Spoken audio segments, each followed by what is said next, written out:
উপজেলা নির্বাচনের প্রচারণা নিয়ে আরো জানাতে মেহেরপুর থেকে যোগ দিচ্ছেন সহকর্মী রাজিবুল হক। রাজিবুল, মেহেরপুর সদর ও মুজিবনগরে উপজেলা নির্বাচনের প্রচার চলছে, কি অবস্থা দেখতে পাচ্ছেন সবশেষ?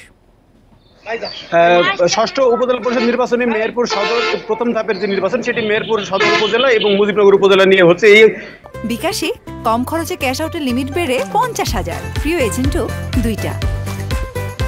দুটি উপজেলায় মোট 8 জন চেয়ারম্যান প্রার্থী এবং দুইজন করে 4 জন করে মোট 8 জন আছে মহিলা ভাইস চেয়ারম্যান এবং পুরুষ ভাইস চেয়ারম্যান। মোট 16 জন প্রার্থী কিন্তু প্রতিদ্বন্দ্বিতা করছেন। তবে এই নির্বাচনে বিএনপি বা অন্য কোনো দল অংশ না নেয় তেমন কিন্তু উত্তাপ নেই। তারপরেও কিন্তু যে প্রার্থীরা প্রতিদ্বন্দ্বিতা করছেন, যেহেতু সবগুলি আওয়ামী লীগ থেকে নির্বাচন করছেন, সেই ক্ষেত্রে তারাই শুধুমাত্র মাঠে নির্বাচনী প্রচারণা চালিয়ে যাচ্ছেন। তবে সেই ক্ষেত্রে যেহেতু দলীয় কোনো প্রতীক নেই আর প্রতীক না থাকার কারণে কিন্তু আওয়ামী লীগের থেকে অনেকগুলো বেশি প্রার্থী হয়েছে এবং সবাই প্রতিদ্বন্দ্বী করছে। তবে এই বিশেষ করে ভোটারদের মধ্যে বা বিশেষ করে আওয়ামী লীগের যে কর্মী সমর্থক তাদের মধ্যে আসলে কিছুটা হলেও বিভ্রান্তি সৃষ্টি হয়েছে, যেহেতু একই দলে থেকে একাধিক প্রার্থী রয়েছে। তবে সেই ক্ষেত্রে বলা যায় যে মুজিবনগর এবং মেহেরপুর সদরের যে নির্বাচন হবে, নির্বাচনে তেমন উৎসবমুখর পরিবেশ এখনো হয়নি। তবে তারপরেও প্রার্থীরা কিন্তু তাদের নিজ নিজ এলাকায় কিন্তু নির্বাচনী প্রচারণা চালাচ্ছেন এবং ভোটারদেরকে তাদের পক্ষে টানতে বিভিন্নভাবে প্রতিশ্রুতি দিচ্ছেন উন্নয়নমূলক কর্মকাণ্ডের জন্য।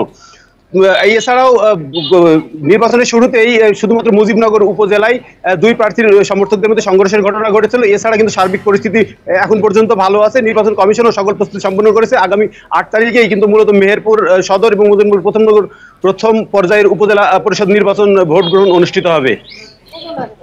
উপজেলা নির্বাচনের প্রচারণা নিয়ে মেহেরপুর থেকে জানাচ্ছিলেন সহকর্মী রাজিবুল হক।